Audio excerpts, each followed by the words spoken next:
Welcome to Love and Relo, the voice of the relocation industry. I'm your host, Ben Cross, and I am joined by some of the brightest leaders in moving and Oded Carmi from DN Van Lines. Thank you. That's so cool. I got Chuck White here, president of International Association of Movers. Got Tim Helenthal, CEO of National Van Lines. Hey. Got Oded Carmi here from DN Van Lines. Yes, acknowledge there he is. There we go. For those of you who are watching on LinkedIn, YouTube, or Facebook, go ahead and leave comments, leave questions. We would love to answer those live for you as well. Today, we're going to talk about the impact of coronavirus. This has been dominating the news feeds for us personally, and it seems right that we kind of dedicate a few episodes to talking about this and how it's impacting our professional lives. Me personally being in the moving industry and overlapping into the relocation industry, I wanted to hear from some of the smartest people and some of the leaders in the moving industry about what is being done out there, what they're seeing, what is on their minds. And so I'm going to kind of ask you really broadly, Tim, I'm going to start with you. Tim, you've been sending out some really great communication around the DoD shutdown. What types of impacts are you seeing from coronavirus in your day-to-day operations? Well, really, it's been since Friday night when the DoD officially put out their stop move order. I think that came out about 10 o'clock Central Time. We've been scrambling to try to understand, first of all, what it really means, because the original message wasn't that clear. Over the weekend, we worked with Transcom to try to get some clarification on what does it mean. They put out some clarification, basically telling us that if the shipment hasn't started packing or hasn't been picked up yet, that we need to stop the move until we hear from the military. And so we kind of prepped with that in mind come Monday morning. To get our operations team in place, ready to go, start looking at driver loads, trying to reconfigure those, working with agents. But we also met on Monday morning with a lot of confusion out there from various transportation offices, various individuals who were interpreting the memo from U.S. Transcom in a way that we weren't. And really were more, I think, gung-ho and ready to get folks moved than what we thought they were going to be. So we've been trying to manage through that. Our goal is to try to make sure we're doing what our customer wants us to do. And we're kind of put in between a rock and a hard place when our customer, U.S. Transcom, wants us to stop moves, we think, and then our customer, the local transportation office, says, no, go ahead and move it. So we did have a call yesterday with a few folks from industry and U.S. Transcom to talk about what their expectations were, talk through some of these other specific issues. And at that time, they were fully on board with the idea that all moves were supposed to stop. So I know they're working with. So this is coming, Tim, this is coming from Transcom is saying all moves are supposed to stop. Exactly. But really, it's coming from the Office of the Secretary of Defense down through Transcom. This came top of the top. Yeah, the Pentagon said stop moves. U.S. Transcom said we think it means you need to stop all moves.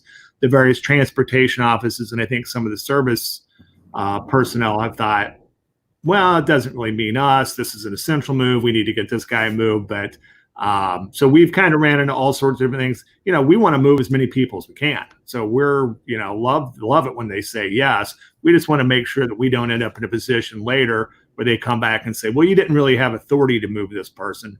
Maybe we're not going to pay you. Those kinds of things have happened in GSA audits in the past. And we just want to make sure we're dotting our I's, crossing our T's to ensure that we're doing everything we can the way it's supposed to be done. Chuck, what kind of messaging are you hearing out there or mixed messaging are you seeing? In terms of the virus, well, the same exact things that Tim just detailed. We are hearing from multiple sources that each of the different transportation offices are looking at the memo and utilizing what they feel is their best judgment to determine what it actually means and what the impact should be. And I kind of get this because, when a message comes out on a weekend, and we've got moves scheduled and people that need to get out of homes, and Monday morning hits and everybody's looking at each other trying to figure out whether or not people really can be moved. There's going to be a lot of misinformation and miscommunication, and that's really what we face. So it was good for Transcom to hold a call. The unfortunate piece of it is not every TSP, not everybody involved in the industry could be on, and we had DoD personnel from the transportation offices on this call, but they didn't say a word.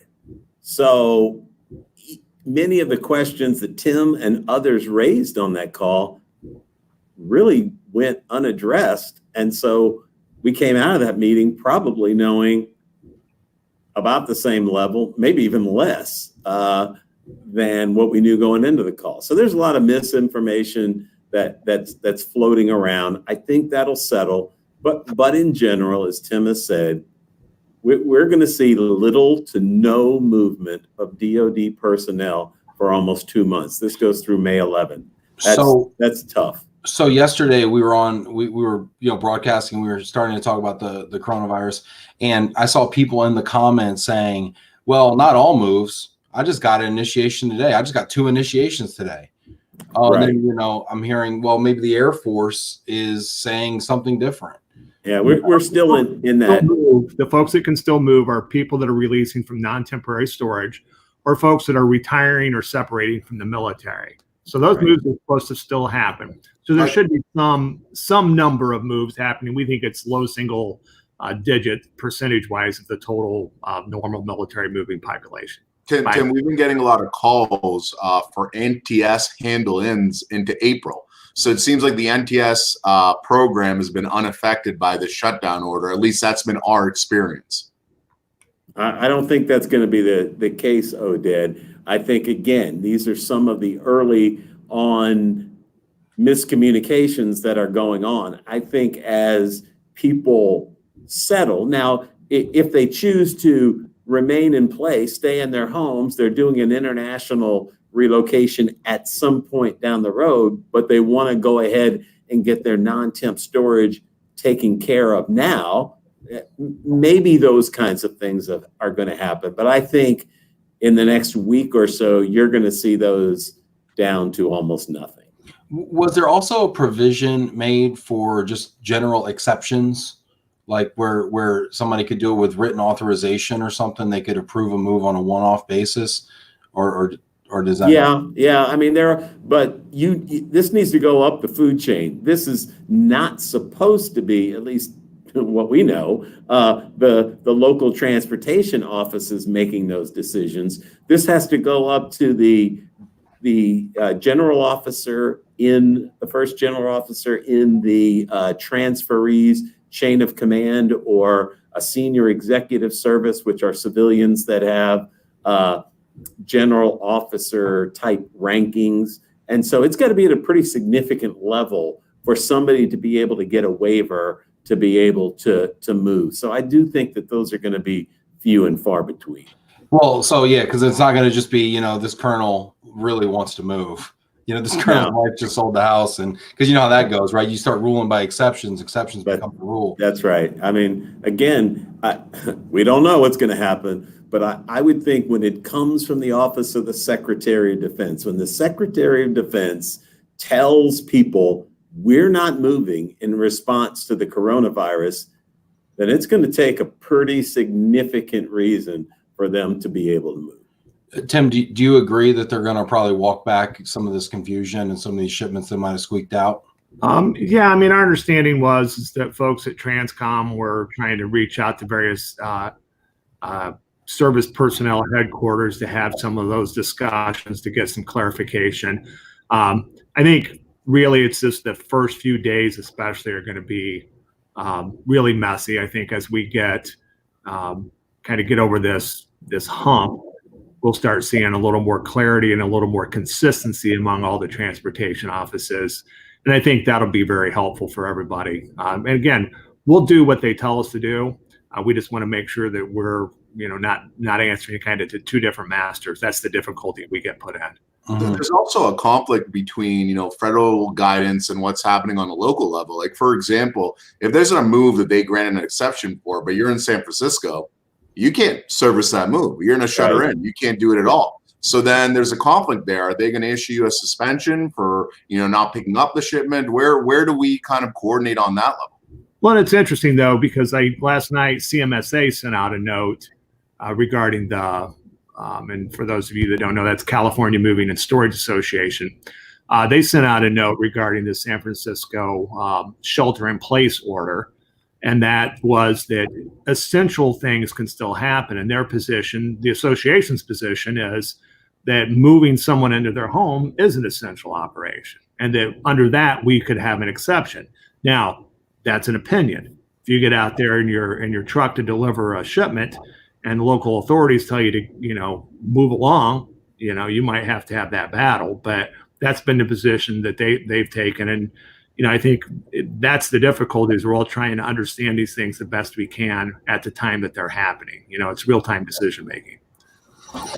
We got some people here trying to checking in here on LinkedIn. We got about 60 people watching on LinkedIn, another 53 on Facebook. Chuck, whenever I have you on, something about you really bring out. People want to take screenshots and put it on their dartboard so they can throw them at me. I think, I don't know. You too, Tim. You too. Want to just really quick shout to people out: Steven Simpson, Hosea Botley, Stanley Burke. Hosea. Stanley actually asked a great question here. How do you think the stoppage will affect peak season this year? So this is kind of a broader application here. This is obviously a DoD specific topic that we're on right now, and I want to talk about how it impacts the broader COD market, the corporate market, how it impacts the companies and the people that work for our companies. But this is a good segue into that. How does this stoppage currently, I want to say May 11th, impact peak this summer? Tim, why don't you go ahead and give us your thoughts on that? I was going to say it's not going to have an impact at all, but I wouldn't be able to keep a straight face. So, I mean, my opinion, and based on what I think I heard yesterday in our conversation, is that, summer is always a large quantity of shipments. And I think these shipments that are getting delayed are going to get pushed into the summer. And it's going to be an incredible challenge for this already resource and capacity constrained industry to handle that additional, move demand in the summer. That's assuming everything comes back online at May 11th. Comes back earlier, that's helpful. Comes back later, it's going to squeeze that pyramid, that peak, even to a tighter peak. It's going to be a challenge. And the other part of it too, it's getting our agents and our drivers to peak season, to when this is lifted.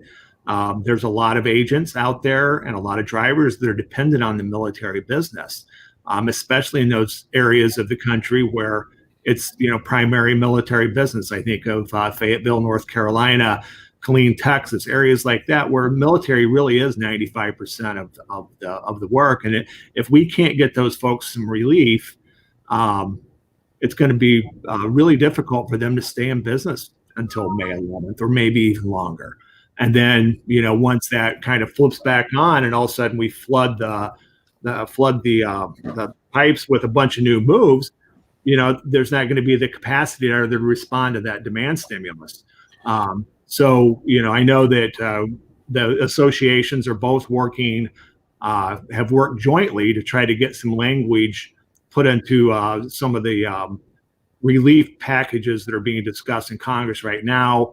We're working to get something put in that would allow some flow down to agents and drivers and service providers and TSPs to replace some of the income that's lost as a result of the stop move order. This brings us to a really great question, and I want to kind of go back to this, but let's follow this kind of rabbit trail a little bit here. Steve Miser, a driver that checks in frequently with us, has a question for Tim, and I think Oded, this is a good good question for you too. Are plans being drawn up to ensure the owner operator or lease operator fleets will still be around when the TAP reopens?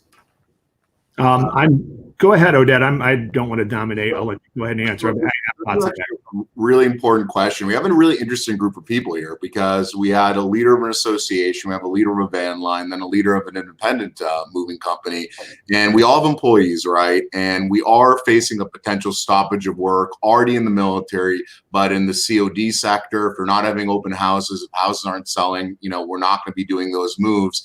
And who are the most vulnerable employees? It's the hourly employees, it's the independent owner operators. And so, that's where my mind has been at the last 48 hours. And I can tell you and share with you guys what we've done in our organization. And then I'm actually very interested to hear from what you're doing in your organizations, what other ideas people are coming up on. We really come up with a three-phase approach. The first approach is cutting all non-critical expenditures. So we advertise on the radio, we've cut that. Anything that is not really important to keep the doors open, we are cutting for the time being, and we're putting them a lot of time on pause. We're even if we have contracts with these people, we're calling them, we're explaining the situation, we're saying, hey, once we get through this, we'll be back on board, but right now we want to have a pause. The second thing is unlike many companies, I have well over 100 actual employees in the field, right? And these are hourly employees. They don't work, they don't get paid.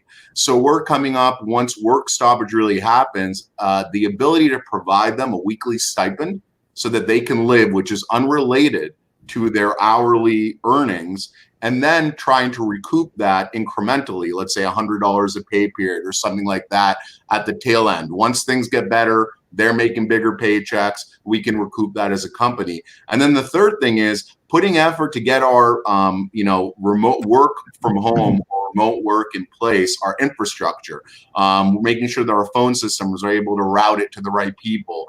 We just engage, I'm sure all of you guys are doing this, or many of the people listening, with the virtual survey companies, making sure that we're set up with that. So those are the really three ways that we're looking at it. But again, I want to know how people out there are going to help out the most vulnerable people out there, and that will be affected first, and that is the boots on the ground.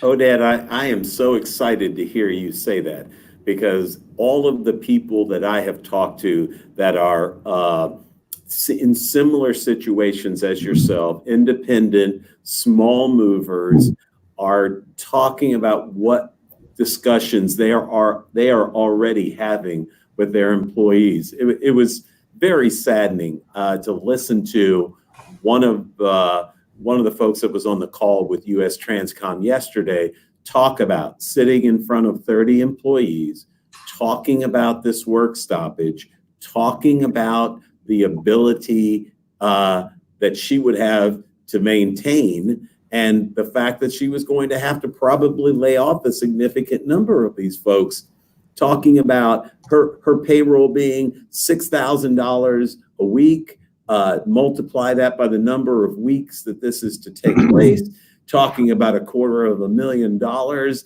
in revenue associated with her having to keep these employees on, and whether or not she was going to be able to do that. She was throwing hard and fast figures at US Transcom as to the impact that this is going to have on her small company. And, I took it to heart. This is the same discussion that's going on across our entire nation, likely across the entire world right now, as people start to feel the economic impact, not only in the DoD arena, but basically in all industries, in all countries, everywhere, as we start to take the precautions that are really necessary to stop this pandemic. It's heart-wrenching. I'd love to have a chance to answer that too, Ben. Sure. So National is an employee-owned company. So I think our viewpoint's a little different. What we're doing here, just from a operational standpoint, is we're working first to get people working from home. We have over 30% of our staff working from home. We don't have any plans to lay off any of the staff here. That's the last thing that I would do. Those are my stockholders. So that's the first thing that I want to protect are those folks. I think that's my responsibility as the CEO of an employee-owned company. But kind of more to the idea about what are we doing for our drivers? So our drivers are, for us, we have agent drivers, and we do have what we call a direct lease fleet, which are independent owner operators. So what we're doing now is we're working hard to try to identify other areas where we might be able to provide hauling support during this critical time. We're challenged because household goods trailers aren't dock height. They don't have lift gates, have some of those kinds of things. That creates some challenges. But we've got a few ideas. We're working the phones right now with some folks that we've worked with over the years, trying to find anything we can do to ensure that our drivers are able to keep moving. I've got a call coming up as soon as we're done with this one with one of those groups to try to discuss those kinds of options. There's things out there that need hauled. I think that's something I'll give Terry Head a shout out to this, that I recall him talking about. One of the things that, there's a lot of different ways that you can combine labor, trucks, and warehouses. And so it's like, how can we combine those? What else are the needs during this period of time? If we're trying to keep the shelf stocked at stores, maybe there's some opportunity for us to get in there to do that. So I've got our operations team working on that right now. Like I said, we're on a call later today to talk with a group that might have some opportunities for us. So we're committed to doing everything we can to keep those guys rolling. We know they're the backbone of the industry. We need them to service the shipments, and so I'm gonna break my back trying to help them so that they can be around for us when we need them. Have you heard of anybody just shutting down right now? Just saying, hey, we're just gonna chill out, shut down, and reopen in a month or two.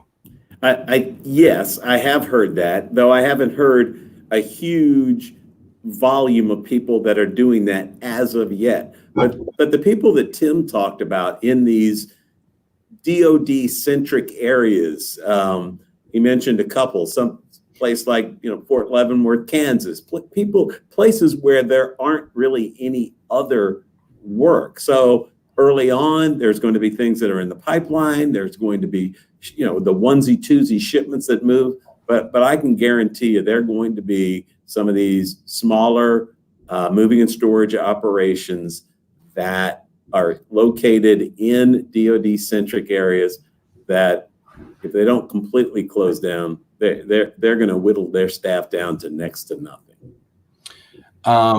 We got another question here on kind of similar vein here from Nancy Washington. In this time of safety, work will be scarce. What, if any, will the Age International Van Lines going to do for the drivers to help them financially, to help us stay in business? Sure. So Nancy, one of the things that I've been working on today, and I mentioned a few minutes ago, was we're working with our congressional staff through IAM and AMSA to get part of that bailout that's coming for the moving and storage industry. If we can get the government to agree to the wording that we put in, there will be money that will flow down to our service providers, to our drivers, and to our crews to help replace the income that's being lost from the DoD stop order move. And then other than that, as things continue to slow down, we're looking to find additional ways that like I said, that we can try to put those trucks to work, maybe doing non-traditional household goods kind of moves. Can you explain for those of us who have kind of been working all day or maybe missed this headline, the bailout or stimulus package that has been discussed today or was announced? I believe I saw just a headline on it, but do you have any more depth on that and what that might be like? So what it is really, it's just we put in language. We've asked for language based on the actual stop move order that basically says that the DoD would replace a percentage of the income for TSPs for shipments that they moved in 2019 between March 14th and May 11th or whatever those specific dates are. And that the TSPs then would be required by law to pass that money down to those agents that have done the work for us in that previous year. So that means, I think the language said we'd have 5 government business days to make sure that money was passed down. The alternative position was, we settled on having it go through the TSPs because we have the distribution network in place to get that money to the curb fast. If we were to set up an infrastructure where folks had to make individual claims, we're talking 50,000 or more claims potentially based on our back of the envelope numbers that would need to be adjudicated by someone. And we think that would be such a bureaucracy, and we all know that that's an easy thing for our government to create, that the folks that really need the money now wouldn't get it. But I think that's our best hope to help out our service providers right now. Well, what I like about that plan, and I like about what Oded has said, is that it kind of also continues to tie these employees and contractors back to the company and the TSP, so that it preserves the infrastructure needed when we go from basically kind of a massive slowdown to being wide awake in peak season, overnight. It helps us stay ready, right? Yeah, no question about it. And I've been very pleased that we IAM has had some differences of opinion on a number of topics here with the American Moving and Storage Association. But during this critical time, I've been very pleased that the leaders of the organizations have gotten together and said there's really something that there's no question about, and that's the need to try to maintain the stability of the industry. And we understand that there's going to be gaps in the move process as everybody's sheltering in place and working from home and homes aren't selling.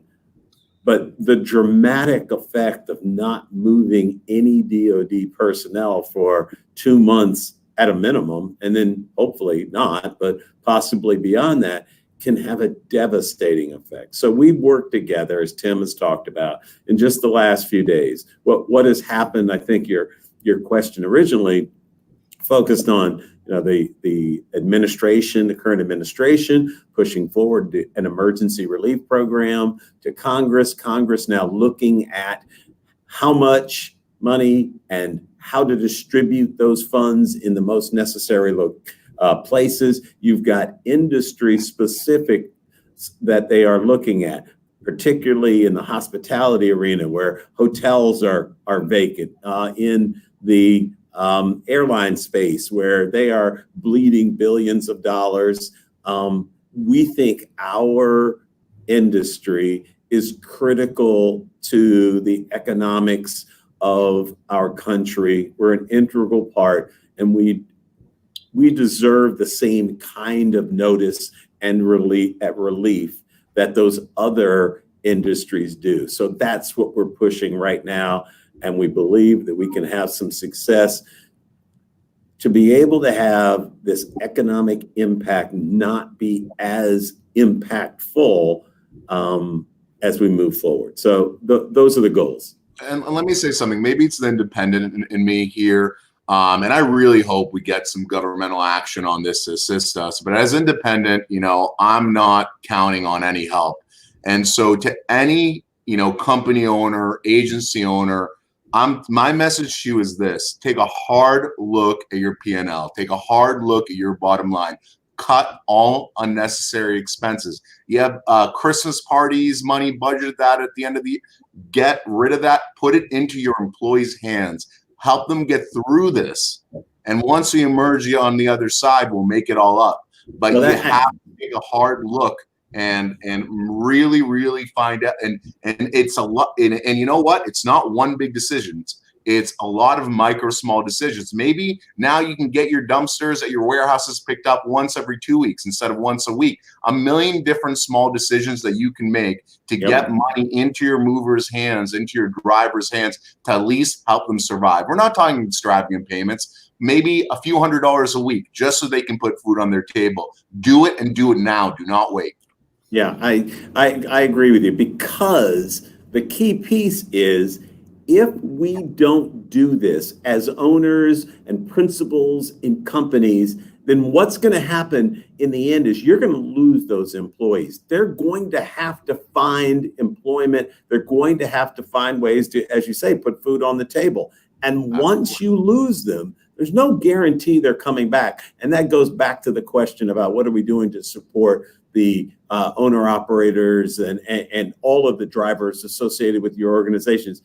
Guys, there's none of us who have a job if we don't have those drivers. Mm-hmm. And so we've got to find ways to maintain, because they've got a piece of gold. It's a CDL, and they can go other places and find jobs if necessary. And the question is, will they ever come back? We've got to do something to support them now.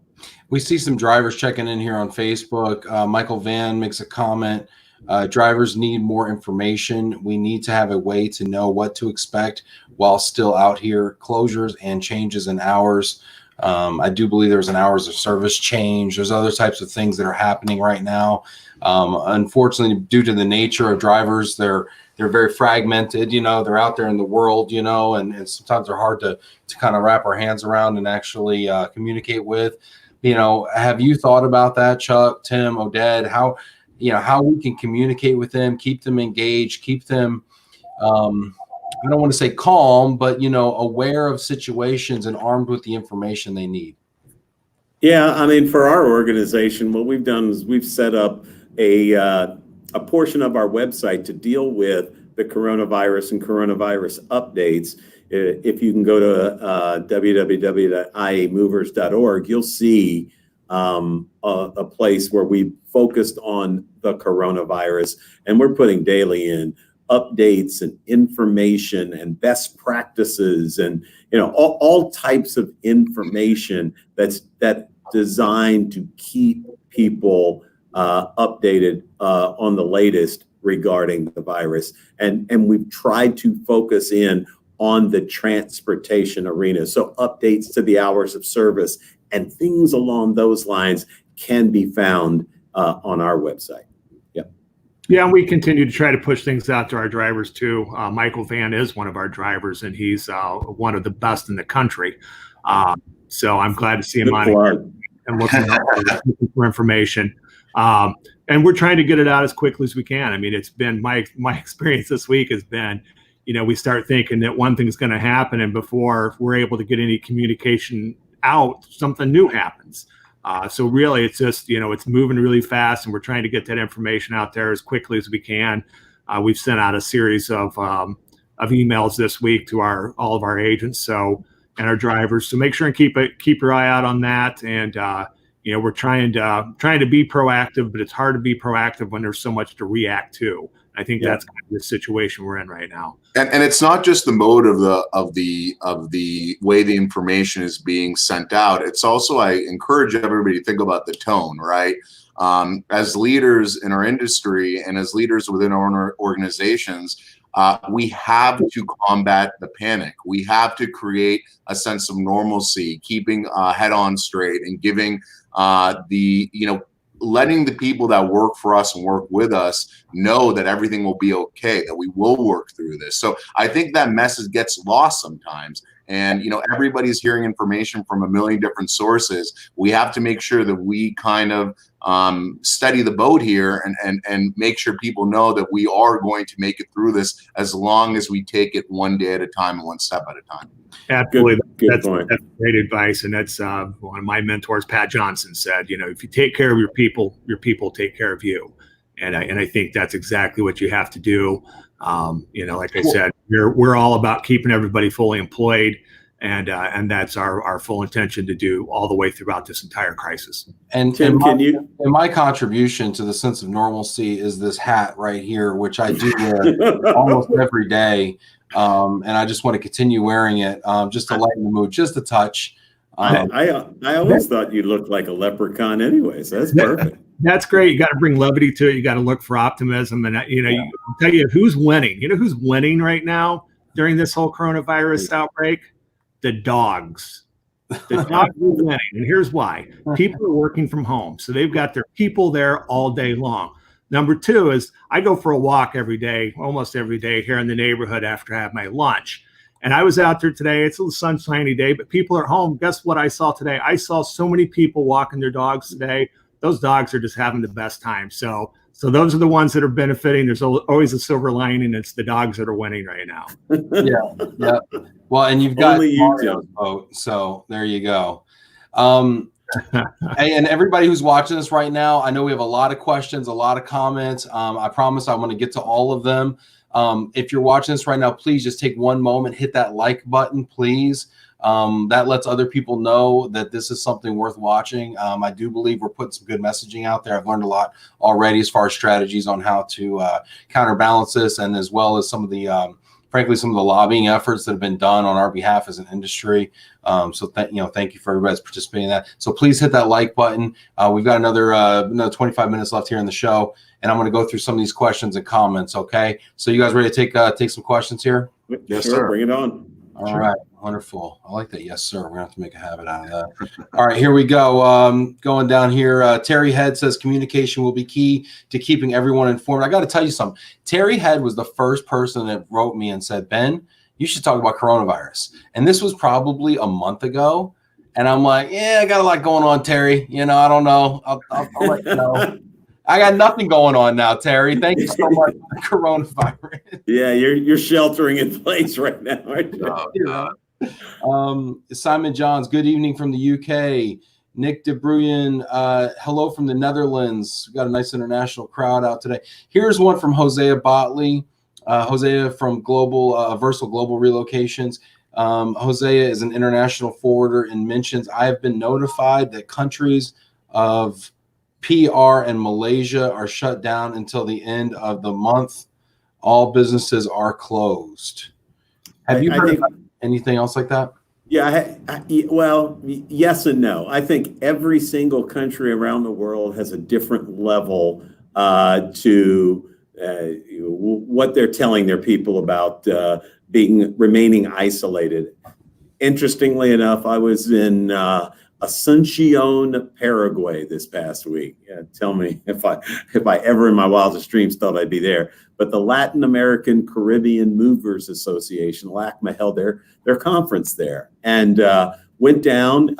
Was a wonderful experience. But the night before the last day of the conference, the Paraguayan government issued an edict that they were locking everything down. There would be no social gatherings of 100 or more people within the entire country. They closed down movie theaters. They closed down any type of venue that could house more than 100 people. And that was really just the beginning of it. I think that's the tip of the iceberg across what's happening around the world. So if you're an international forwarder, you need to understand, you need to be talking to your steamship lines, your port agents, all of the people in your supply chain to be able to find out what the situation is in the country that you are trying to ship to and or from.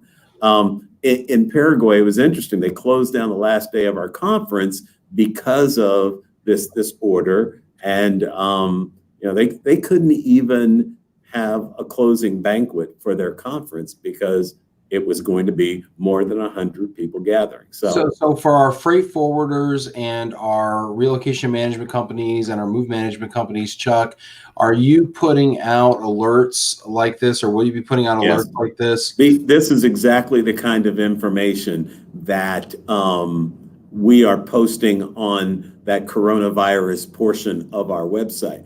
I would encourage people to provide that kind of information to the association so we can get it to a wider audience. We have to verify the information, but it leads us down the path that we need to be heading to keep people informed.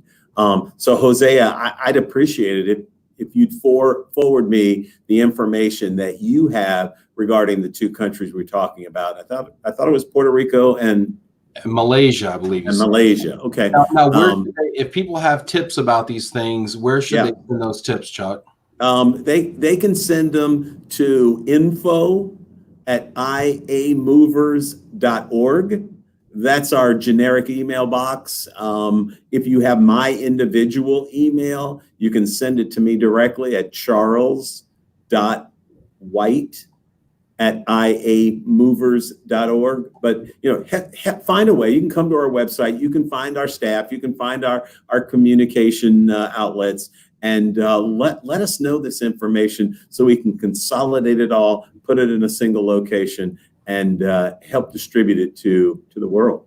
Well, one of the beauties of this type of a platform is we can crowdsource this types of information in real time, right? Yep. So we're out here putting information out, but we're also learning information too. And yeah. Amen. I mean, we've got members in 170 countries around the world, and they're feeding us information on a daily basis. But you don't know what you don't know until people provide it. So crowdsourcing, that's a great way to point. Jamie Massler, hi guys, cheers from sunny Mississippi. Melissa Sedano, Melissa is a mobility manager in New York City, I believe, and a friend. Hey Melissa, thanks for checking in. She writes, this is specific to government only, right? Not impacting the larger pool of corporate clients, is it? Correct. Well, yeah, there's no official stop move for any of those kinds of corporate clients, but we're seeing slowdowns in really every segment of the marketplace right now. We've seen slowdowns in SEO traffic and organic leads. We know we have some paid leads that we work on. Just everything's starting to slow down. Nobody wants to move. I don't think corporations want to put their folks at risk potentially by having them move. People aren't. I just don't see people going out and going, "Hey, let's go house shopping." Right.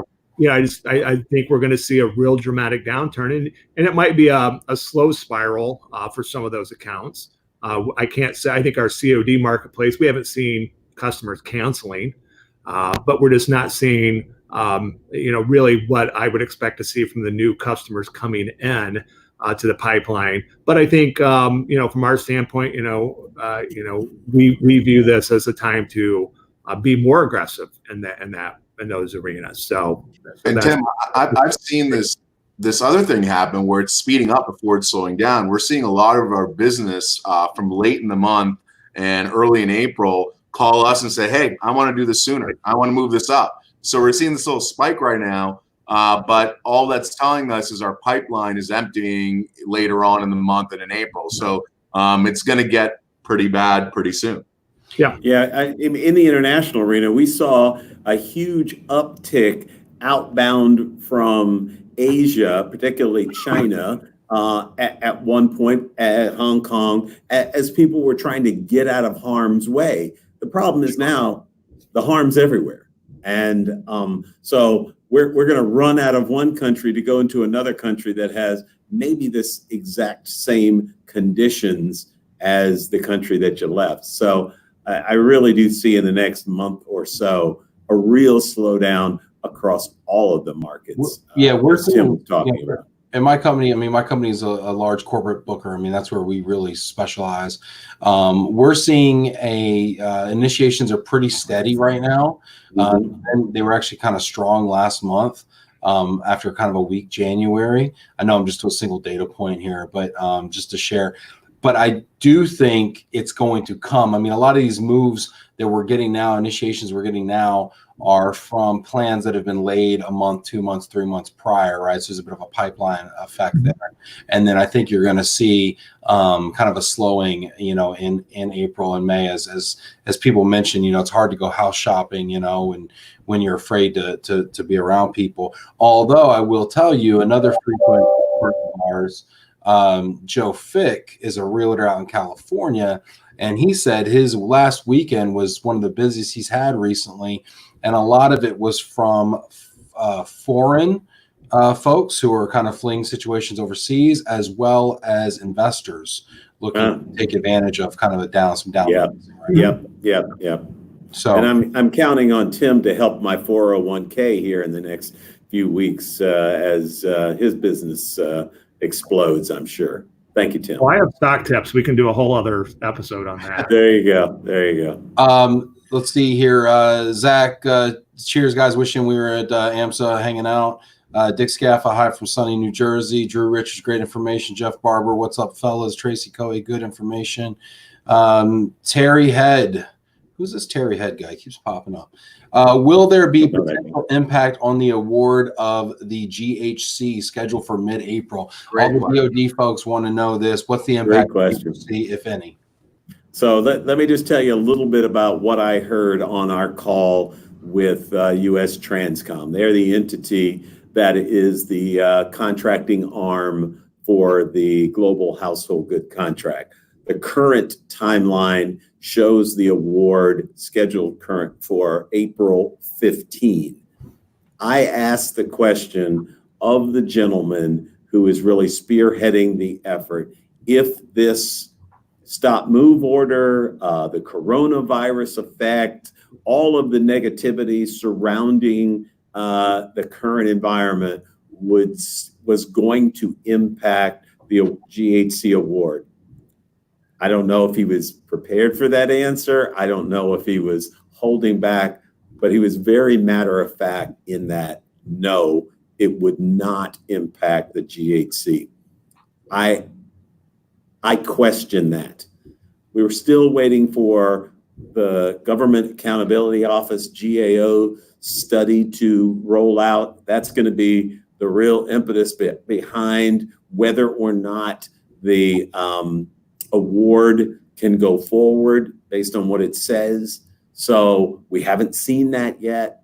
I have big doubts that the timeline can move forward as it's currently laid out in this current environment.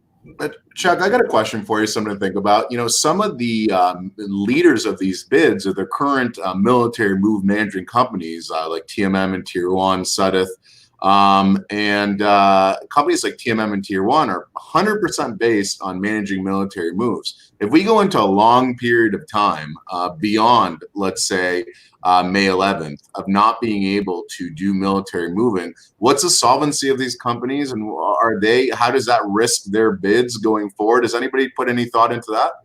Well, I will tell you, many of these companies, there's 4 finalists involved in the GHC procurement. These are incredibly solvent organizations. They're backed, some of them that are involved on the teams are publicly traded. Well, that may have an effect on them, but a number of them are private equity funded. We're talking about some large organizations with some incredibly deep pockets. Will 2 months of no work affect them? Oh, I don't think there's any question. That's going to affect everybody in our industry that's involved in the Department of Defense's program. But I will say that I do not believe that this short-term effect will have any say-so in the solvency of any of those. So Chuck, let me get this straight. We got these companies that currently have payables to many of us movers, right? And they're heading into a situation where if GHC is announced in April, they're no longer relevant, and they're currently not doing any work. And should us as movers and moving companies be worried about our services that have already been shots are fired? Yeah. I hear you. Look, it's the same positivity that I think you were talking about previously. If you have a positive experience with entities in terms of payment, I'm not so sure that I believe that positive experience is going to change much. If you have a negative experience with people on the payment side, I'd be thinking very carefully about who you're doing business with, if that is in fact the case. Right. Yeah. So again, I think the big boys have some deep pockets. It's going to take a little more than a couple of months for them to drain the coffers. I mean, if this thing goes for 6 months or longer, who knows? I hope not. I mean, that's not the typical curve on viruses and things of this ilk. But I think the large guys can withstand a short-term blip in the radar. Maybe the smaller guys that you might be dealing with as an agent who are transportation service providers, I think you have to do your due diligence. And Tim is actively silent, so we will move on to the next question here. Sean Wood asks, does this also apply to State Department moves and GSA moves? No.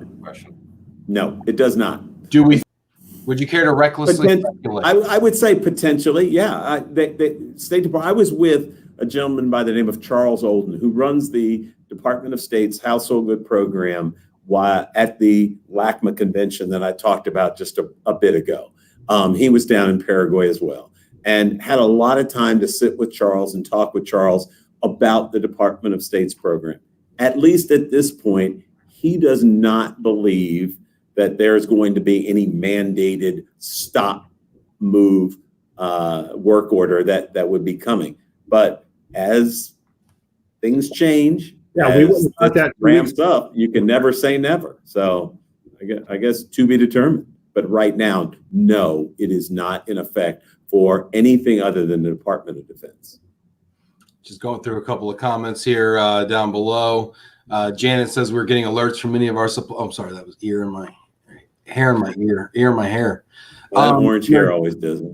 Am I allowed to do this? I don't know. Is this part of the no touch? I don't even know. Just a very fluid situation over here. We are getting alerts from many of our supply chain partners from various countries and ports. Yep. I'm assuming that Chuck, you would advise that people go ahead and send those on to info@iammovers.org. Amen. Janet and I have done business with each other when I was back in the industry many years ago. So we go way back. So Janet, please, if you have information that we need to share amongst the IAM membership, please get it to me, let me know, and we'll get it posted so that people don't run into real issues in the movement of their traffic. We've got a couple more questions here. Comments. Adam Burke, how do small companies plan to address retaining employees? Thoughts. Happy St. Patty's Day. I think we answered that pretty thoroughly. Loved both Oded and Tim's strategies there. I thought they were really smart. I hope you all wrote those down. If you didn't, this is available on YouTube and Facebook. Drew Richards, will there be enough capacity in the peak season? Enough capitalized? Will there be enough? Is there ever enough? I mean, I'll let Oded and Tim speak to that, but there's never enough. And then without an adjustment in the curve of without pushing things back later into the fall, there's just no way that we are going to have the capacity that the military or other customers need, not based on the current scenario. It's just like the coronavirus. We need to flatten that curve. Right? We need to flatten that curve. It's like that curve is going to get steeper the longer this goes on. Well, so we need to flatten the curve, but we also need to, the government is going to be responsible from a public health standpoint, right? And so here we are as movers. We're like, okay, let's as movers, we need people to move before peak season as much as possible. We've been saying this for years. We've been even advocating for this, at the Pentagon to say, hey guys, can you please push your people out into the troughs, right? Smoothing, right? And here we are faced with a pandemic that is actually doing quite the opposite, and it's lopping off the first 2 months before the peak season, and it's putting it on to the already extremely busy peak season. To Oded's point, and some people have said this to me, well, can't you just stretch it out so the peak now goes from maybe June 1 to October 1, right? But what I keep reminding people is school starts Labor Day or before. And that's going to be that for a lot of people. Okay. And as we all know, our kids are. Yeah, but people have to be able to adjust. We understand we're dealing with a worldwide pandemic here, and there are going to be consequences. And, unfortunately, people are going to have to understand their kid may move into their new school October 1st, rather than at the very beginning of a school year. It's just going to happen. What's more is I live in a state where schools elbow. Yeah, no, I'm sorry. There's nobody in the room with me. Thank you. Thank you. No, but people. But what's also interesting, right? Is some people have canceled the next 3 weeks of school. Some states, some states cancel it for the rest of the school year. You know, so there's going to need to be some repeat school work stuff going on anyway. I think in the fall, right? Yeah. So it'll be interesting to see. Maybe, I mean, I know it's selfish of us to ask, you know, but I mean, maybe it's the tail wagging the dog a little bit here. But you know, could we somehow? Is it even possible to ask or to implore school districts to push start dates out further or offer some sort of accommodation to students who are starting late so that we could actually push this peak season out a little bit more? And Ben, I think we're focusing on the wrong thing. We're focusing on the tail end, and what we really should be focusing on is what happens when the faucet turns on, because we need ramp up time. During this time of the year, us as moving companies, this is where we hire employees, train employees, get ready for the summer, the peak season, right? So we go from having no moves to on May 11th, them just dumping all the moves in there. Oh, we can't accommodate that. So there needs to be some kind of ramp up time built into it. So if they want to start on May 11th, maybe they trickle the faucet on and they don't just open it up full blast. Tim, you talked a bunch. You talked to that because that is exactly the question that you raised on our call with Transcom yesterday. Are they going to just open up the spigot, or is there some type of phased approach that they plan on taking? Well, I think first of all is that no one has ever listened to our request for them to give us any relief on demand smoothing or to, like, for the schools, like they're just going to go, yeah, okay, movers, whatever. We're starting school when we need to. So I think market conditions will, the market will dictate how we handle a lot of that. I do believe that no matter how it happens, when they turn it on, I think there will be some ramp up. It may not be as long as what we'd like it to be, but there will be some ramp up. I think the other part of this too is long range. I know, focusing on the ramp up, but I think a long range potential outcome of all of this that I think we should consider is the work from home movement is getting a huge spike right now. And as more and more, we've seen it, it's harmed corporate relocations over the many years. When our corporate accounts now are experiencing success in having everybody work from home, or the majority of people work from home, is this going to have a long range impact on the overall number of corporate moves in the future, where they go, oh yeah, we can do this. This is great. This is fine. And look at our savings. I think it's something for us to think about. And unfortunately, we can't move from home, right? We have to be on site in order to do the work. So that's, I think, part of our challenge is that sure, our office employees can become remote, but our operational ones can't. That's a great point. Yeah, we're getting people chiming in here on Facebook who are kind of like maybe tired of us whining a little bit here, and they're like, "Come on!" I love this. I'm a bed bugger. Bed buggers. That's an old school household goods, driver term, right? And this is getting warm. We can and will overcome any obstacle thrown in our way. This will only ensure that we are all rested up and prepared to go. I love May, June. Let's start the peak season. Great comment. Candy, that is a great comment, because that's been the thing that I have seen in my 25, 26 years in this industry. Boy, we are fungible. We are adaptable. There are some incredibly smart business people, and they figure things out. They overcome. So I don't doubt we're going to overcome, but get ready. It's gonna be a rough ride. There's no doubt about it. As an industry, and we will make it through this. I love that message, because that type of positivity and that type of confidence that we are going, that, a year from now we'll be doing the same, four-way call, and we'll be talking about how it was in the past and where we are now. I mean, we will get through it. The sun will rise, just take it one day at a time, one step at a time. I love that message. Right. National was started in 1929, the year of the Great Depression. We've been here for 91 years. We anticipate being here for 91 more. So we're ready to face those challenges. Well, how old were you then, Tim, when you guys got started? You were a greenhorn on the back of that truck. 15 years younger than you.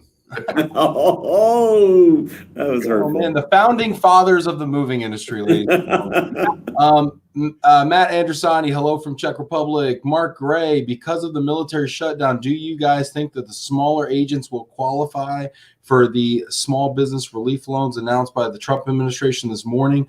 Also, shouldn't owner-operators qualify as small business owners and also be allowed to apply for relief? I would, yeah, real quickly, I would say yes to both of those questions. Some of the issues that I've seen, and we're going to try to address, is some of those SBA loans that we're first starting to look at now and understand. There are some caveats in there that are going to be tough on business owners, because not only will the corporation have to back those loans, but they're also going to be backed by personal indemnification. So we're going to try to find out if there are any leeway holes in that would allow people not to have to put up their personal wealth if they're taking some of these loans to try to stay afloat. So I think Tim Helenthal can co-sign those, is what I've been heard. Oh yeah, well that's part of the act. That's part of the act. You can have a 43rd lien on your home. You can only be broke. You can't be broker than broke. Amen. I'm just watching the entire $31.46 in the stock market. That's what You'll come back. Good question, Mark, and TBD on that. Shabina, hi, Ben and panel. Enrique, hello, gentlemen. Jamie Massler, hey, Shabina. Okay, we got some hey back and forth. Interesting. Very relevant to most industries. So a lot of people are finding relevance, even though there might be in temp housing or other aspects of relocation. Yep. Finding relevance here to what we're talking about. Sonny Varghese, John, hello, gentlemen. Thanks for all this information from Bahrain. Marco Maggiore, great job getting these guys together. Ben, great insights onto what extra challenges might be on the near horizon. Shabina says, regardless of sector, all businesses are thinking almost identical strategies. I think that's true. We're all affected in this. I mean, no one get on this other call. We're looking at this opportunity to help our drivers out. So it started, and I just didn't have any more time scheduled for this. Yeah, so that's fine too. We're putting it together. I'm happy to come on here anytime with these fine-looking gentlemen. Even without them, right? Maybe. Right. So however we can help get the message out. Again, stay positive. Blank him off the screen. Ready to go. All right, I'm going to mute you. You're muted now. It's like around the horn. All right. Hey, thanks. I love it. Appreciate it, man. All right, we're booting Tim. He's booted. All right. And I have one question for you. Let me realign myself. Recalibrate there. All right. Where do you see us being in the life cycle of this crisis? Do you see us still being very early on, in the middle, near the peak? Certainly, I think on the way down is not where we're at. I mean, how do you feel we are in this crisis? And how much? You mean in the United States or in our industry? United States and related to our industry and the impact on our industry. Can you let us know, Dr. Cross? Yeah, can you please let us know? Oh, it's a question for me. Oh, wow. The hunter becomes the hunted. I think that honestly, I think we're early. I mean, I think we can see what's coming, but we haven't gone through it yet. I mean, we're still getting initiations. We're still kind of, maybe not rocking and rolling, because especially with this DOD thing, but I mean, we haven't felt the pain yet. We see the pain coming. I think that's the most terrifying thing, right? In the horror movies, when you see the saw coming towards your face, right? I mean, that's kind of where we're at right now, right? But I think we're also developing strategies, So, to me, when I look at it, I always look at the other countries. I look at China, I look at Italy, I look at South Korea, I look at the other countries that have been through, and I look at their curve, right? And I think China just announced, maybe yesterday or 2 days ago, that they actually had less cases today than they had yesterday, right? And so, to me, that tells me that they've kind of turned the corner, on that curve, right? And that to me is exciting. And then people start coming outdoors and everything. Now you don't want to get a double bump, with it, right? You got to be cautious. But I think if we take aggressive steps now, I think if we do our quarantines and the things that our public health officials are saying, and we bite the bullet early and quickly and decisively, I think we can really stem this. And I think we can still salvage kind of our peak season. If we don't, and we jack around with it, and we kind of take half measures, then I think it's going to end up biting us in the butt, and it's going to nag us through peak, and it could materially alter our industry for forever. Yeah, no, I think exactly the same. I look at China. I think about Apple and the Apple Corporation and their recent messaging that they were closing their stores in the United States and in other places around the world, but they're opening the doors now in China. So if we follow that curve, and if we take some of the steps that are difficult to palate, difficult to swallow, then I think we will come out on the other side and follow much the same curve that they did. But it's going to be rough going here in the near future. The hard part is the steps we need to take are going to be voluntary. And that's the hardest thing, right? I mean, it's like me going to the gym. It's voluntary, So it's like, look how that's working out, I mean, that's it takes self-discipline for us to say, you know what, we're going to opt out of the next 2 weeks of opportunity, revenue, etc. We're going to go home. We're going to shut ourselves in. We're going to get better. And then we're going to come back out in a month or two, and we're going to kick some butt this peak season because we're bed buggers, dang it. Okay. Some people do not have the option. If you're living paycheck to paycheck, you don't have the option to shut you in. And that's why I think us as industry and the government need to come up with the solutions first for that problem, and then institute the quarantines and the shutter in and all that. Because until you have answers for that, to say, hey, you can't leave your home and you can't work, but we'll worry about how you eat. Yeah, but here's the problem, Oded. You're right. In a perfect world, we come up with the answer and then we take the action. But the problem is, if we wait until we have the answers to take the action, it's too late.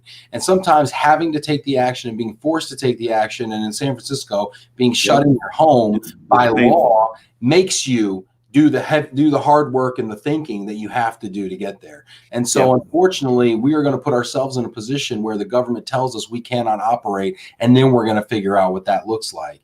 And so I think the people that are going to win and are going to come out of this the most unscathed and whole and successful during this period are going to be the people that act proactively and decisively. And unfortunately, being quick to action and pivoting and being open-minded and technologically forward is not a strong suit of our industry. And so you're going to see this separate the wheat from the chaff, I believe. I think that is a salient point. I think the use of technology and being on the forefront of technology is going to give you a competitive advantage. And those forward thinkers are going to be the ones that, as we come out on the other side of this, that are going to be those that continue forward and those that prosper. That's right. It's going to be the companies that say, you know what, we're all going home and we're going to work from home today, that are going to be open for business the first day of the quarantine. They're not going to, because they're going to be taking orders. Not doing them today, but they're going to be taking orders for, the other side of this thing when everybody else is still figuring out how to get their phone set up. No, I agree with you. I mean, that's why I when we were talking about changes you can make, don't wait till you can't come to work anymore, till you've got an order that you can't, perform jobs. Make those decisions now, especially when it comes to setting up your remote work infrastructure, because it's not hard, but it takes some time and thought. So anybody that hasn't done that, it doesn't have to be fancy, right? So your phone system can forward to cell phones, simple things like that. Just get them in place now. But I agree with you, Ben. Yeah, so we got a lot of folks checking in here, and I just want to honor the people that have taken the time. Michael, Mark Gray, one of my San Francisco Bay clients, is shut down until sometime in April. Half of that's by because they have to, right? Mike Quigley, Chuck, what's the current status on the ports in France? Wow, very specific. Lahav, I can't tell you off the top of my head what that is. Here, I'll bail you out. Here's a Love and Relo bailout package for you. Bingo. Thank you. If you have any information, please send it to me. If you have questions like that, Mike, we have obviously a ton of members in France, and so drop me a line. I can reach out to a number of folks that I have there as contacts to find out what the most current situation is, probably at the port of La Habra. And if you're watching this right now and you're in the comments, whether it be on Facebook or YouTube or LinkedIn, go ahead and answer Mike's question. If you know this, yeah. I mean, this is again the beauty of real-time collaboration, right? Yeah, that's the crowdsourcing. Yeah. Yeah. Simon Johns, great point. Oded. Kathleen Baker, great points. Oded. Oded, you're really knocking them. A popular guy. What can I say? No. Simon Johns, your drivers and porters are your shop window. They need looking after. We agree. Stephen Meyer, it's in our blood. Don't worry about the true stickmen. I want to know what this means. I feel like it's a great comment. I'm hoping I'm not a stick man. Terry Head, you're welcome, Ben. Love you, Terry. Jose Abatley, moving companies are closed. All right. Anthony Walmsley, hey, Ben. Well, I don't know that that's true, Jose. You may be finding that depending on locations, but there's plenty. I mean, look in the DC area. I know there are plenty that are open. We're open. Okay. Yeah, okay. I mean, Oded's open. Between the two of us, we should be able to handle what's left. I think you can handle the whole country, can't you? That's right. And I just a Cornerstone trailer just hooked up to one of our docks. I can tell you they are rolling. There you go. Anthony Walmsley, there you go. Good payment on this. Teodoro Christea, hi Ben. It's from Orbit in Romania. They just emailed you, Chuck. Dick Scaffa. Have there been many cancellations? Been many cancellations of existing orders. So people called you with orders on the books, maybe corporate, maybe COD. I think that's better for Oded, but what we are hearing is, yes, corporate clients in particular in the international relo side are not sending their employees into harm's way. I think from a liability perspective and just a common sense perspective, will they pick back up? Sure, it's going to pick back up. But there's no Stickman's a furniture guy. Duh. See, we got the drivers on here. All right, I got it. I'm loving it. So sorry, Ernest. Yeah. But I think there's no question about it. And I don't know that they're necessarily cancellations. I think it's more postponement of moves to be able to really figure out what the landscape is and what they're putting people. What conditions are putting people into. We have not seen a lot of cancellations. Like I said a little bit earlier, we've seen a lot of people move their services up earlier. And now we're trying to backfill those spots that have opened up. And to limited success, I think there's a lot of uncertainty. And until I think we get more certainty as to the business environment we're going to be operating in, I think a lot of people are going to be hesitant to book new business. Thanks, Janet, for that response to the question. She hadn't heard of any issues, just got a few quotes in France. So I'm sure that whoever she was getting those quotes for would be telling her that they're having issues at the port if they were there.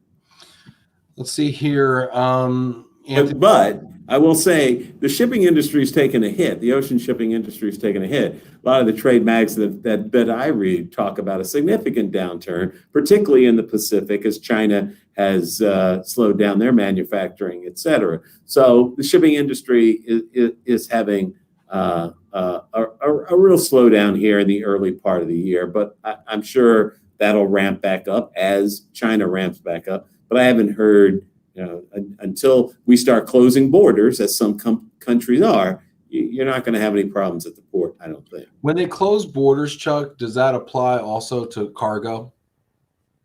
Or just the I would say to a limited degree, because in general, most companies rely on some imports to be able to clothe and feed the people that are in that country. So if there are some slowdowns in the transportation arena, it'll just be that. I don't think they're going to be full closures as people have to eat, people have to drink, of course we got to drink. Leave it to IAM to say particularly in France. I mean, what else you got to do? You're stuck in your house for 2 weeks, right?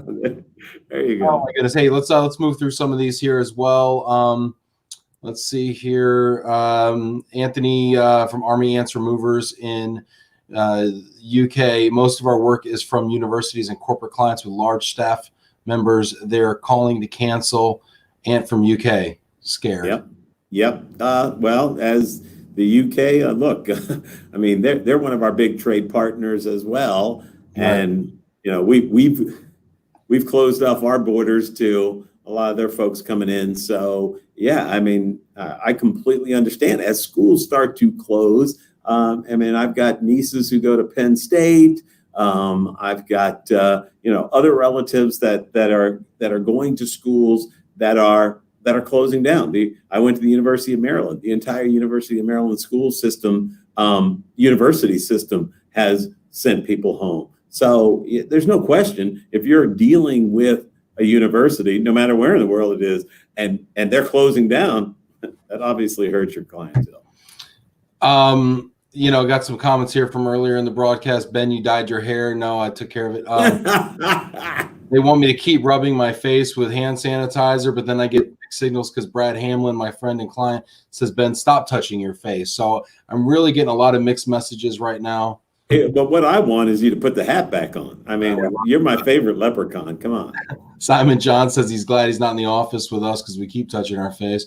The military corporate moves will be first. No room for COD. Where will they go? So if we have a condensing, let's say, of the peak season, and obviously we're going to take care of those military orders that come in because they're frankly, they're tender to us and we have to. And then we're going to, obviously take care of our corporate relationships that are year round. Where are COD private companies now? Market economics, moving COD will become more expensive. I mean, it's that simple. I will say there's one thing that we haven't discussed here, and a lot of this is doom and gloom, and it's not great news for us as an industry. But in any type of situation, there are silver linings. And I think for those companies that prepare for this well, and take care of their employees and make it out in one piece, there's going to be a lot of opportunity out there to take on talented employees, or to acquire assets, or to acquire companies that are now have a depreciated value. So, I mean, it's not all bad news. And I would tell you this, keep your head on straight and don't let fear guide all of your actions. Try to take it. I know we said it a million times, one day at a time, but there could be some opportunity here. Not all just bad news. Well, you asked about the COD customer and where do they go? I think you hit it, Oded. It's supply and demand. So if you want to move, if you've got a price point that you can afford, you can get moved. So, but I do think that what we're going to see, we've already talked about it, is a shift to the right in our peak season. And peak season is going to start late. It's going to end earlier. People are going to get moved. I think we have to believe that. It's just, if they thought that they were going to be moving in June, maybe they're moving in July or August. That's just the way it is, as this pent-up demand, it gets dumped on the marketplace. Well, so it is market economics. So that is supply and demand, and every year our COD rates basically go to their highest level, right? Which I think for us is like a level 15 or whatever, right? And that's as high as they get, because that's as high as our table goes. But to be honest, if it was really to mirror supply and demand, it'd probably go up to like a level 18, 19. 11, you know what I mean? You got to just take it that one extra. Yeah, you got to turn it up to 11. But what happens at that point is it becomes prohibitively expensive for consumers to use real movers. Your vetted, known movers. And I tell you what, and I've been beating this drum for months now. People are going to be getting on the internet. They're going to be looking for a bargain, and they're going to find, or the smart guys are going to make full utilization, and I mean smart guys in our industry, of the alternative forms of transportation. Will they be utilizing crated shipments? Will they be utilizing other conveyances to help take some of the pressure off of the van operators and move some of the, particularly the smaller shipments to other forms, other modes. But we also have, I mean, Chuck, not only do we have a capacity crunch in the over-the-road driver population, but we also have a capacity crunch at the terminal, what we call terminal contractors or local movers. I mean, we don't have enough of them either. Now, they're easier to get, but they still need to be trained. They still need to be drug tested, background checked, all the things we require. And that doesn't even discount the attrition that we are about to face, because there will be losses in us going through this period. So if we think that there are going to be more movers and drivers at the end of this process than there are now, that's a foolish thought. So it's a great question, but I'll tell you this, that type of situation results in not too many hungry people during that cycle, right? So sure, if there are brokers or other people that are getting those moves at really cheap rates, well, I'm already doing everything I can. So how does that affect me in the short term? In the long term, I think you have a point. But in the short term, I don't think getting enough business once we come out of this is going to be the problem. It's how do I do this business sustainably and at a high level, right? We still got to present quality to our end user, right? If we just send out guys that we picked up on the street, then that's not solving anything. So the quality part of it is also going to be a real challenge. Terry Head says SS containers, which I believe steamship is what he means. Steamship containers will be in short supply due to China shutdown and previous tariffs. Well, due to the backlog. I mean, as soon as we start coming out of this and manufacturing ramps up in China, watch out. Katie bar the door. Everybody gets their parts, their goods, all the manufacturing that happens out of that part of the world, and you're going to see this huge influx. So you're right. So people are going to be fighting for container space, ship space. One piece of good news: oil wars, gas prices and diesel prices are down. So we do have a little bit there. Best thing for investment is that interest rates are near zero. I mean, near zero, at least on the prime side. So it's crazy. So for loans, for lines of credit, at least those are going to be attractive. Yeah, if you need capital, it's a great time to get it. But in order to, need capital, you need demand, and that's a question mark right now. Well, that's coming. I really do believe it's coming. It's just a question of when. Got a couple updates here on my phone here. 4 Brooklyn Nets players tested positive for coronavirus, and death toll is up to 100 here in the States here. Again, a relatively smaller number than we see from a traditional flu, however, rising so rapidly. And the fact that we closed the NBA season off last week on, let's say Thursday, and here we are on Tuesday, and we're still catching, seeing people with cases. With your expertise in social media, I say we get together a pickup basketball game and stream it live. I think we can get an audience. I am so fast right here like that. You couldn't even. I just crossed you up, Chuck. That move scared me. That scared me. Gotcha. I got you. All right, let's get through these here. Hosea, Terry Head, you're absolutely right. We will feel the shortage on the West Coast from those steamship containers. Good info, and agree we need to prepare for when the taps open, as most customers will still want to move when they want to move. Thanks, Tim. All your inputs are invaluable. Happy to have a conversation. You need help with capacity, says James Grady, I believe, from ArcBest. Jamie Master here. We in the U.S. are lucky that this hit us towards the end of flu season. They are saying the warmer temps will help with transmitting the virus due to viruses not living long on hot surfaces. Yeah, I mean, if this was around Christmas time, man, scary. Yep. Mike Quigley, France ports have a shutdown for the next 2 weeks, and strikes are still every other day. So we're getting some conflict. But some of that had nothing to do with the coronavirus. There were some unrest associated with the working force in France well before Corona really started to becoming a key factor. I did not realize that it had migrated to the ports, and that they had closed down the port. So thanks for that, Mike. We need to get that information. I need to do my own research to be able to make sure that that gets out.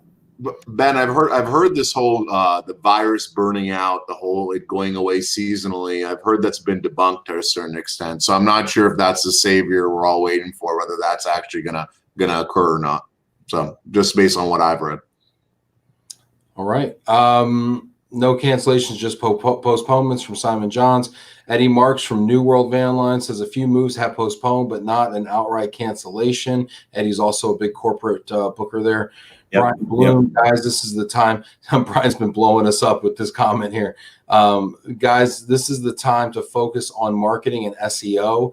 We have clients in most major markets and organic traffic only down like 5% now. Hi, Chuck and Tim. Yeah, Brian's a former mover who's gone over into that sector. So really somebody that folks who have an interest in that.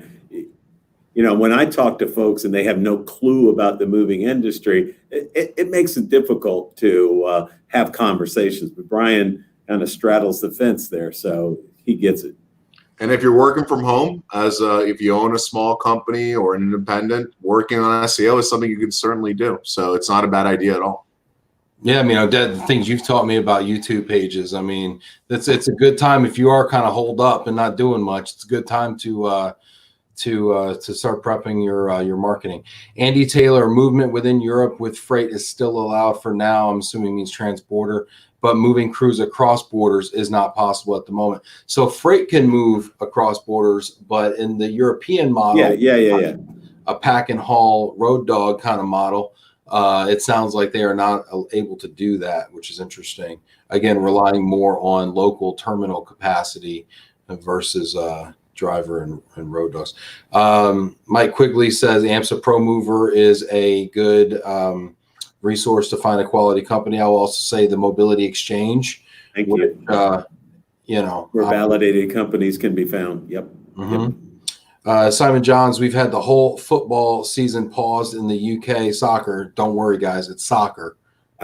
F-U-T-B-O-L. I got it. You scared me, Simon. You scared me. No, I'm sorry for your loss on that. Simon knows I'm into that. Now we are all cheering the postman delivering mail. You know, I think that is that's all really we have here for the comments. Thank you for letting me get through those. I know we went a little longer than anticipated, but I think this is fantastic information. Good. You know, we're at a point right now in the news cycle where I don't know that we can get enough of this kind of news and information. You know, I thank you both for coming on. Is there anything else you can leave us with, Chuck or Oded? Well, no, I really like what Oded had really hit on earlier is, you know, we're pretty tough country. And I think we're going to come out on this with some lessons learned, some preparedness for any future issues like this. And I think if we remain positive, we do what we're asked to do, we're going to push forward. We're going to make it through this. Basically exactly what Chuck said. You know, I think maintaining a positive outlook, you know, repressing the feelings of anxiety and fear and just waking up every morning and doing the best we can is the most that we can do. And I'm fully confident that should we do that, we will come out the other side. So that's what we got to do. Wonderful. Thanks so much. Everybody, I think, really enjoyed it. We had a ton of viewership. For everybody that's watching, thank you so much. Please like and subscribe to Love and Reload, whether it be on Facebook or YouTube. I really appreciate everybody participating today. Stay safe out there. Sanitize and don't freak out. Be smart. Can you squeeze a little bit on my hands there for me? Thank you. Thank you very much. There you go. Thanks. All right. Take it easy, man.